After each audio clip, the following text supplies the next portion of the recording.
afternoon, everybody. My name is Deputy Chief Derek Swope of the Altoona Police Department. Today we're going to go through an incident that occurred in the city of Altoona.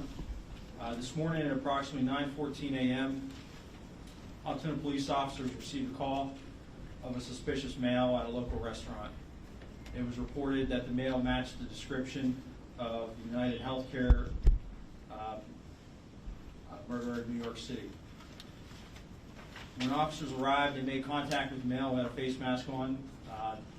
That male was asked to remove his face mask, and officers immediately recognized him as a suspect in the New York City shooting in recent days. That male was asked for a form of identification. He then provided a fake identification card out of New Jersey. After a brief investigation, it was determined that the ID provided was in fact a fake ID, and he was subsequently arrested for a forgery charge. Once he was taken into custody for that forgery charge, he was transported to the Altoona Police Department. Once at the Altoona Police Department, that male was searched instant to arrest. It was discovered that he had a United States passport that identified him as Luigi Mangione. From there, continued search of his property.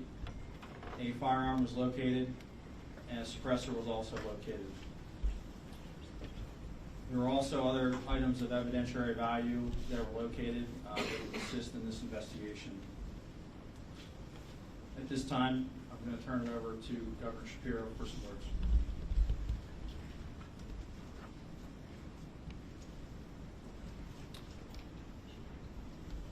Thank you, Deputy Chief Swope, and let me acknowledge and thank the law enforcement who I'm joined with today, beginning with Lieutenant Colonel Bivens of the Pennsylvania State Police. I want to thank Senior Special Supervisory Agent Zabo from the FBI, and acknowledge NYPD Commissioner Daughtry and the women and men of the NYPD who join us here today, District Attorney Weeks, who you will hear from shortly, and I just concluded a briefing with Mayor Adams and Commissioner Tisch from New York. I want to begin by thanking our fellow Pennsylvania resident who acted as a hero today. Pennsylvania resident saw something early this morning at McDonald's and said something to our local police. Our local police here in Altoona acted swiftly. I want to say a special thanks to Officer Tyler Fry of the Altoona Police Department.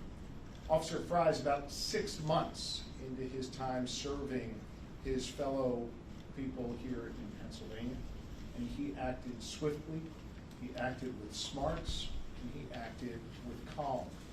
You know, safety often turns on the strength of the relationship between the community and law enforcement. We have that strong relationship here in Altoona, and it was proven here today. I want to ask all of our fellow Pennsylvanians to demonstrate the same type of thoughtfulness and courage and smarts as the individual at McDonald's did this morning, and help law enforcement here in Pennsylvania as we continue with our investigation. You'll see photos of the suspect who was here. And you should know that this suspect traveled between Philadelphia and Pittsburgh, making stops in between, obviously here in Altoona. I want to ask all of our fellow Pennsylvanians to help us with any tips that they might have by contacting us at 800-4PA-TIPS. Again, that number is 800-4PA-TIPS. The suspect was just arraigned here in the courthouse, and presumably New York will file charges very, very soon.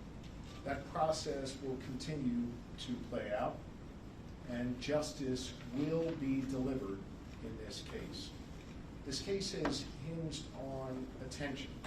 In fact, the attention in this case and the killing of Brian Thompson was helpful, no doubt, in allowing us to capture this killer, in alerting that individual at McDonald's this morning, and then having that individual contact police. But some attention in this case, especially online, has been deeply disturbing, as some have looked to celebrate instead of condemning this killer. Brian Thompson was a father to two. He was a husband, and he was a friend to many. And yes, he was the CEO of a health insurance company. In America, we do not kill people in cold blood to resolve policy differences or express a viewpoint. I understand people have real frustration with our healthcare system, and I have worked to address that throughout my career. But I have no tolerance, nor should anyone, for one man using an illegal ghost gun to murder someone because he thinks his opinion matters most. In a civil society, we are all less safe when ideologues engage in vigilante justice. In some dark corners, this killer is being hailed as a hero. Hear me on this. He is no hero. The real hero in this story is the person who called 911 at McDonald's this morning. The real heroes every day in our society are the women and men who put on uniforms like these and go out in our communities to keep us safe. This killer was not a hero. He should not be hailed. Mr. Thompson, I understand, was laid to rest earlier today in Minnesota in a private setting. As the conversation continues about this case, let's be mindful not to dehumanize him and make him just an avatar of a system that is disliked by many. He was a father, he was a husband. He did not deserve to die like this on a sidewalk in New York City. I again want to thank all law enforcement who's present here this evening. Law enforcement works best when it works together. In this case, you have the New York Police Department working together with the Altoona Police Department, working together with our Pennsylvania State Police and our partners at the federal level as well. Everyone came together to solve this case and keep the public safe. I again want to ask my fellow Pennsylvanians, if you have any information regarding this suspect or his travels throughout Pennsylvania, please share those tips with us immediately. And with that, I want to thank District Attorney Weeks for his important work today and invite him to the microphone to say a few words. Thank you, Governor Shapiro. Good evening, everyone. I would echo the governor's sentiments. Law enforcement does work at its best when they work together. I'd also like to thank District Attorney Seidel. He and his staff came down from Manhattan District Attorney's office today in record time to assist us at the Altoona Police Department. And as the governor stated, the state police, the Altoona Police Department, the FBI, the New York City Police Department, Logan Township Police Department, the Blair County Sheriff's Department, and other agencies all worked together today to do what needed to be done to seek justice. I not often brag about how the community in Blair County isn't afraid to say something, to report a crime, to contact local law enforcement. And I've often touted how they've made their community, whether it be Altoona or somewhere else, a safer place to live. And today I submit that a resident from Altoona and the Altoona Police Department helped make New York City a safer place to live and helped kickstart the process to seek justice for a senseless killing. So again, I'd like to thank everybody, and it's my honor to introduce Deputy Commissioner Daugherty at this time.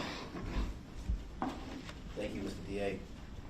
On behalf of the New York City Mayor Eric Adams, my boss, Police Commissioner Jessica Tisch, want to extend, once again, their appreciation to the Altoona Police Department, to your leadership team, federal, state, local authorities, and especially to the customer at the McDonald's that seen something, said something, to the McDonald's employee that called 911 and reported this individual inside of their restaurant.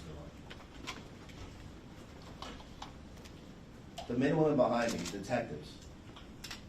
Some of these detectives that are standing behind me haven't been home since Tuesday when this incident happened. They've been working this case tirelessly around the clock. And when they got that phone call, immediately they jumped in their car, in the police car, and raced down here to go see if this was the individual they were looking for. That's dedication. Their commitment to bringing this individual to justice is just standing behind me. And on behalf of the mayor and the police commissioner, they extend their thanks and appreciation to you as well. Here's a message to the criminal element that they want to commit a crime in New York City and cross state lines, county lines. The message is very clear. Police Commissioner Tish's police department will find you and bring you to justice. Just look behind you. Thank you.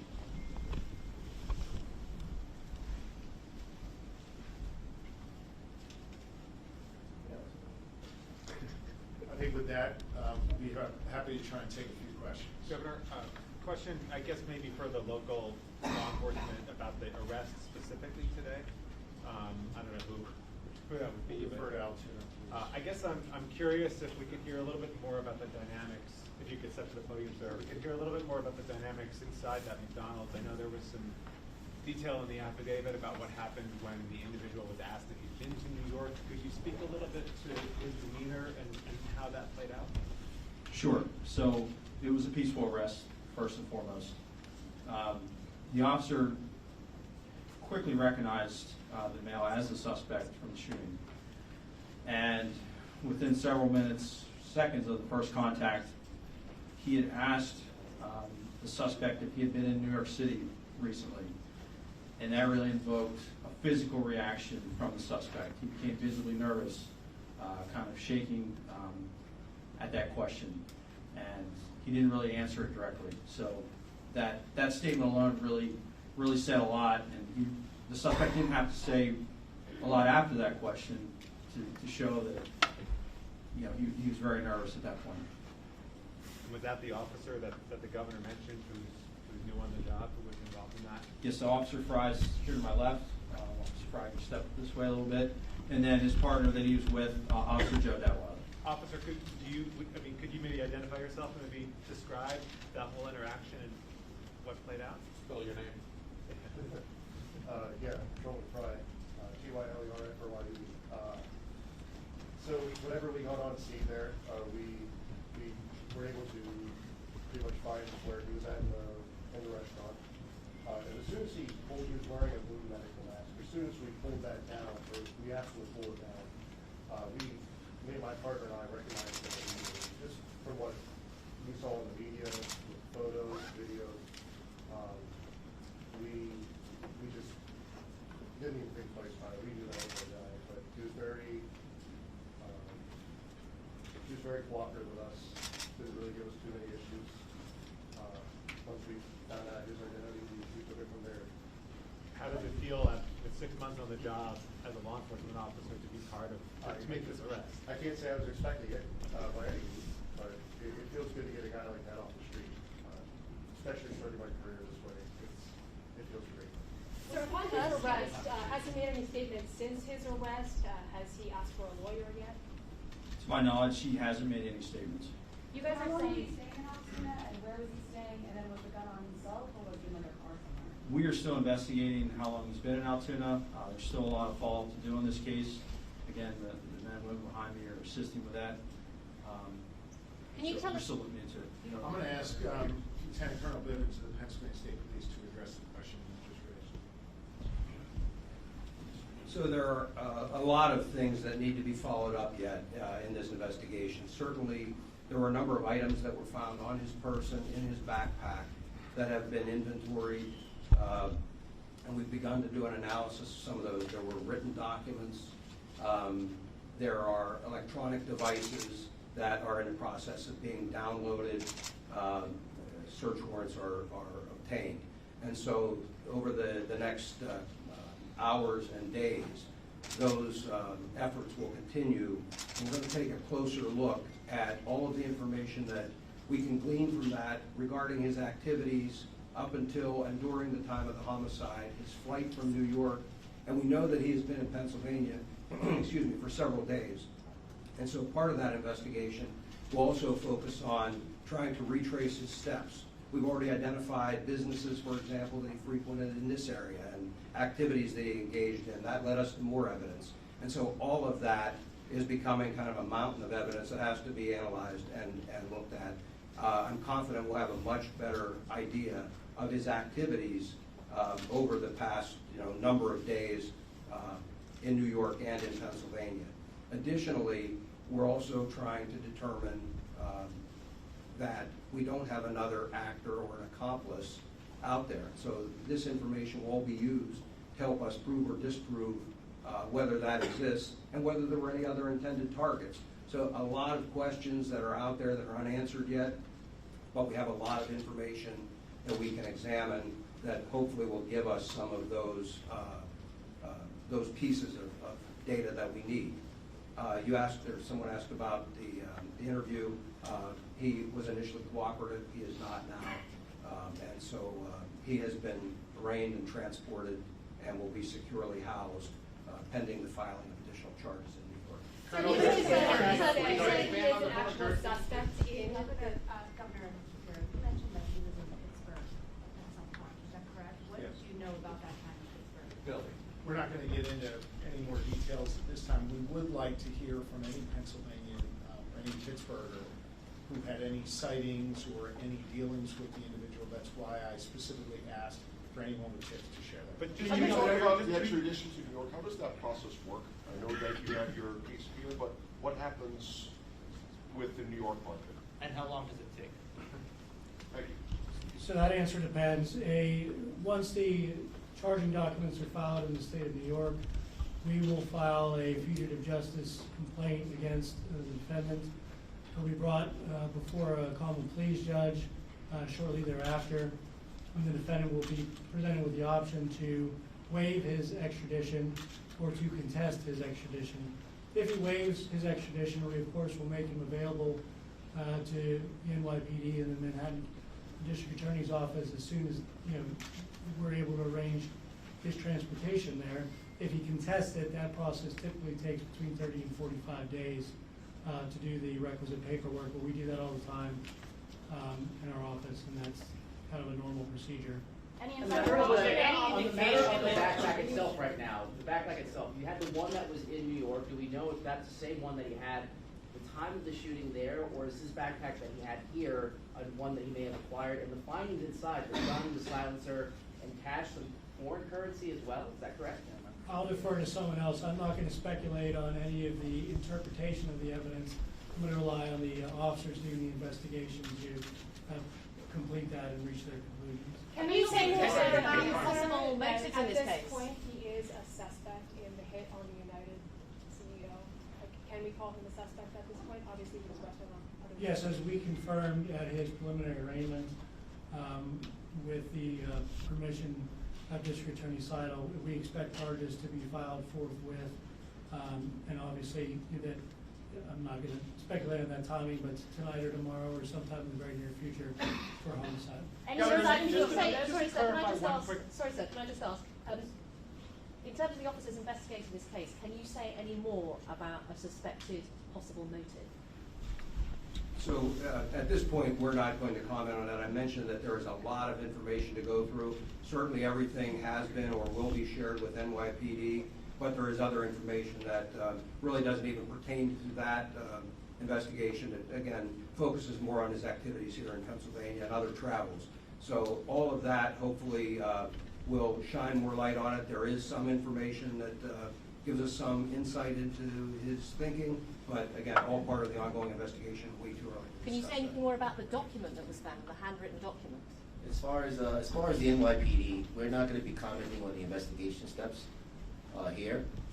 For the next couple of days, there'll be immediate availability at One Police Plaza, and Commissioner Tisch will update, Commissioner Tisch and the Chief of Detectives, Joe Kenny, will update the media at One Police Plaza. But I will be happy to talk about that. The, Commissioner Tisch and the New York City Mayor did FaceTime Officer Fry, and then, thanked him for their service. So that was, he got a pretty cool, phone call from the mayor and, our police commissioner. Do we know how he got to Pennsylvania? Was it through aircraft, train, bus? How did he arrive in Pennsylvania? Again, we do have a good idea of that, but all part of the ongoing investigation. But just to clarify, Governor, you had suggested, I think I heard you, I want to make sure I heard it right, that he, I guess he took a bus from the terminal at the George Washington Bridge to Philly, and then from there he was around the state and wound up here, or is that your, can you be any more specific about how you think this worked? Well, again, I'll jump in, as it's all part of the ongoing investigation. So yes, we do have a good idea how he got from Philadelphia to Pittsburgh, but there are some gaps in time. And so before we start laying out a timeline of his travel, we really need to work through all of that. And so we know that at some point it is likely he was in a variety of locations across the state, to include Philadelphia, Pittsburgh, and points in between. And then Altoona, so Philadelphia, then Pittsburgh, and then he made his way back here to Altoona. Again, that will all be part of the, I mean, logically, he's caught here in Altoona, so logically he was in those locations first. But again, the timeline of all of that will be part of the ongoing. So how did What was that you response? evade detection for several days? Obviously, he was caught at McDonald's this morning. Guy's got to eat. For the past few days, he's been on the run for multiple days at this point. How did he manage to evade detection for so long? So I think, again, as part of the ongoing investigation, when we determine where he's been, where he's stayed, those kinds of things, we may be able to answer some of those questions. But right now, I will tell you that based on everything that we have seen, he was very careful with trying to stay low profile, avoid cameras, not all that successfully in some cases, but that was certainly the effort he was making. He took steps to try and avoid detection with some of the electronic devices and things as well. So again, all part of the investigation, but clearly, somebody that was very security conscious and trying to avoid. And to be clear, he has no criminal record, and this was a name that was not previously known to law enforcement? I am not aware of a criminal history. Could you speak to those tech evasion devices? It was mentioned in the hearing, and then the defendant said that those were waterproofing bags. Could you speak a little bit more to what was taken into evidence today? No, not at this point. Again, I've spoken generally about what's there, but at this point, everything remains under investigation, and we'll have much more information, and New York will certainly have information for you in the future. Can we just clarify, sir, sorry, can we just clarify something? Is there still a search for any other suspects other than the accomplice or potential accomplice? We're still going to canvass. We're still going to investigate. Like I said before, we're going to provide an update in a couple of days by the police commissioner and the chief of detectives back at New York. I will say this though: if anybody out there that has any information that they think that will help this case, then please contact our tip line, which is 1-800-577-TIP. Remember, all calls are kept confidential. And can we just Just to clarify something, clarify, sir? Can we the just clarify? customer spoke with the employee called 911. That is my understanding. Was it a customer that recognized the suspect first, told an employee, and the employee rang the police? Is that correct?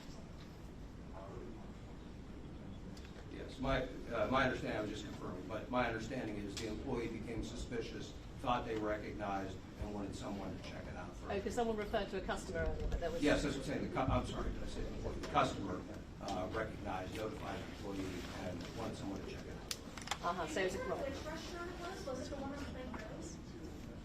I'm not familiar with the address of that. It's a McDonald. Yes. The suspect disputed the currency. Can you explain why there was a discrepancy or how much he was going to have? Again, we're not going to talk about what was found in the bag. We have accurately cataloged everything that was in there, and that'll be a matter for the future. The DA Weeks, could you repeat what you said in court about that money? I certainly stand by all the comments I made at the preliminary arraignment, but I'm not going to comment any more on the evidence at this time. My comments at preliminary arraignment were in support of my argument for bail. Thank you. We probably have time for one or two more questions. Is he being held at a county or state facility? He will likely be taken to a state correctional institution later this evening. Can I just say specifically for Pennsylvania law enforcement, over the past few months, you've had the attempted assassination of former president, now president-elect. Now you've had this.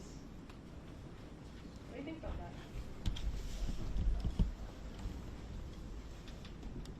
Violence can never be used to address political differences or to address a substantive difference or to try and prove some ideological point. That is not what we do in a civilized society. That was true in Butler. It was true in New York City. And it's true anywhere. That is not how you make progress in this country. The person, the suspect here, who shot at that CEO and killed that CEO, is a coward, not a hero. And we need to make sure that in this country, we get back to having a civil discourse about our differences. And that is an important lesson coming out of Pennsylvania, and it is one that I think the rest of the nation needs to hear as well. On a law enforcement side, I will tell you that I am incredibly proud of the Pennsylvania State Police and local police in Butler and here in Altoona, who responded in a way that kept others safe and saved other lives. That was true at the fairgrounds in Butler, and it was true here today in Altoona. Had that local Pennsylvanian not spoken up, had that wonderful police officer who's been on this job for 6 months not acted calmly and swiftly, God knows what could have happened. So I think the lessons coming out of Pennsylvania are that violence is not a way to answer questions and address problems, and that we have the gift of law enforcement here in this Commonwealth who care deeply about the safety and well-being of our fellow Pennsylvanians and our fellow Americans, and I commend them for